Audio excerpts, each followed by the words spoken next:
Okay, so now that we know a little bit about the three different types of fats, what we're going to do is an exercise. We're going to try and classify each type of fat as good fats, bad fats, and very bad fats.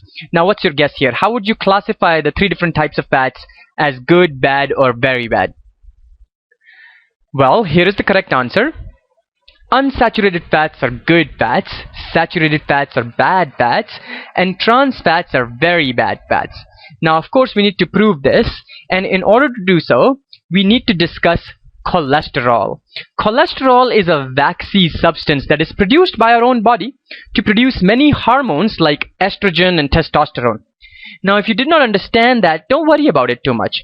For the purpose of this video, however, what you need to understand is that cholesterol is produced by our own body, and that it is the starting point of the production of several other essential compounds that our body needs. Cholesterol comes in two different varieties, good cholesterol and bad cholesterol. Having too much of the bad cholesterol in the bloodstreams can form deposits on the walls of coronary arteries. What are coronary arteries? These are blood vessels that carry blood to the heart. So when there is too much of the bad cholesterol or too much of deposit, then that leads to a heart attack. Not a very good situation. Good cholesterol, on the other end of the spectrum, is like a garbage truck. It ferries the bad cholesterol from the coronary arteries back to the liver. So it goes without saying that we need more of the good cholesterol and less of the bad cholesterol, right? Well, that is exactly what unsaturated fats do.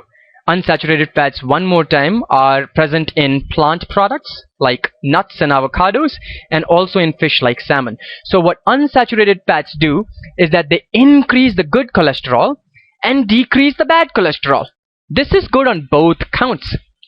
In terms of consumption of foods that contain unsaturated fats, the recommendation is that you should choose unsaturated fats over saturated fats wherever possible. Moving on to saturated fats. These are classified as bad fats. Now, a very quick reminder, saturated fats are found in milk products, and this includes butter, cheese, and ice cream. They're also found in meat products and oils that are solid at room temperature, like coconut oil and palm oil. So what saturated fat does is that it increases the good cholesterol, which is good, but it also increases the bad cholesterol, which is really bad. We learned previously that increase in bad cholesterol can lead to a heart attack. So now I'm going to show you a quick simulation of how a heart attack occurs if there is too much plaque buildup or bad cholesterol buildup in the coronary arteries. Here we go. The network of blood vessels that branch over the surface of the heart are called the coronary arteries. Atherosclerosis can happen in any part of the coronary arteries. The coronary arteries supply the heart with blood. Over years, fatty deposits in the blood can build up and form a plaque, or atheroma, on the artery wall. This can prevent the heart muscle from getting the blood and the oxygen supply that it needs. If this happens, you'll feel a tight chest pain called angina, especially during exertion or stress. If the plaque bursts, it causes a blood clot that blocks the artery.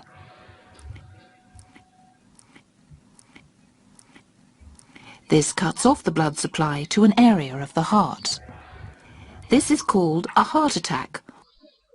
So we just saw a simulation of how excessive bad cholesterol in the coronary arteries can cause plaque buildup, and that can eventually lead to a heart attack. Now, the recommendation in terms of consumption of saturated fats, which by the way increase bad cholesterol, needs to be very measured. I'm not going to ask you to completely eliminate saturated fats from your diet, as I know that they are present in many of the tasty foods that we eat. What I will say, however, is that you replace saturated fats with unsaturated fats wherever it is possible. And you consume saturated fats only on special occasions.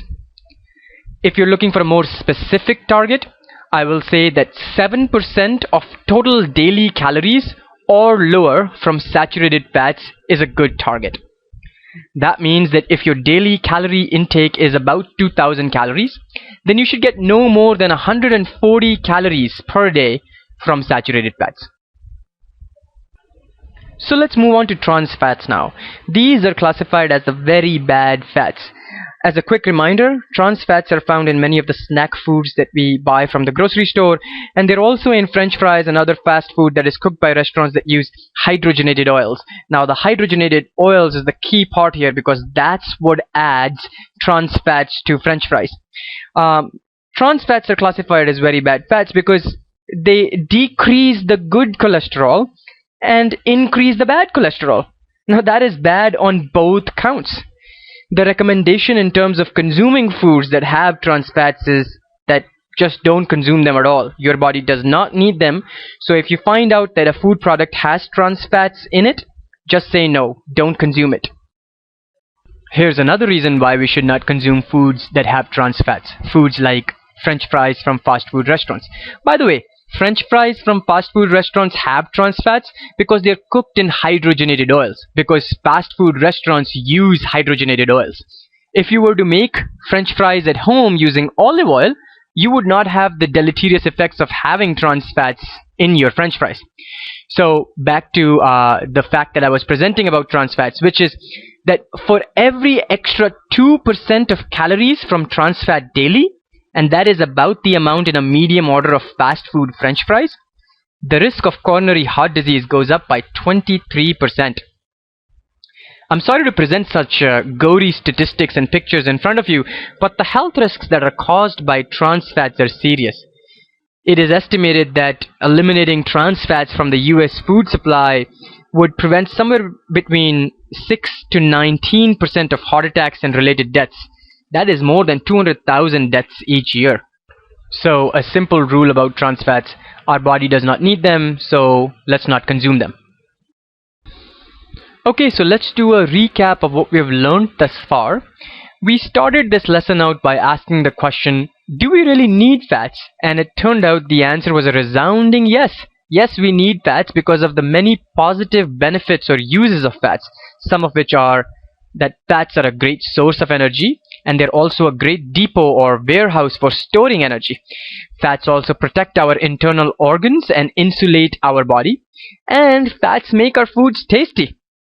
We then realized that we needed only a certain type and a certain amount of fat in our daily diet, and therefore it was important for us to learn about the different types of fats. There are 3 types of fats we discovered: unsaturated fats, saturated fats, and trans fats, and then we classified them into 3 different groups. We said that unsaturated fats are the good fats, saturated fats are bad fats, and trans fats are very bad fats. Unsaturated fats are in plant products like nuts and avocados. They're also in plant-based oils like olive oil and mustard oil. All of these are liquid at room temperature, and they're also in certain types of fish like salmon. Saturated fats can be found in milk and meat products, and in many of the oils that are solid at room temperature like coconut oil and palm oil. The recommendation with saturated and unsaturated fats was to replace saturated fats with unsaturated fats wherever possible, because unsaturated fats are really good for us. And then we figured that trans fats are in many of the snack foods that we get from the grocery store, and they're also in many of the products made by fast food restaurants that cook in hydrogenated oils. We also discovered that trans fats are really bad for us, and therefore we should not be eating them. In the next video, we're going to talk about carbohydrates. See you then.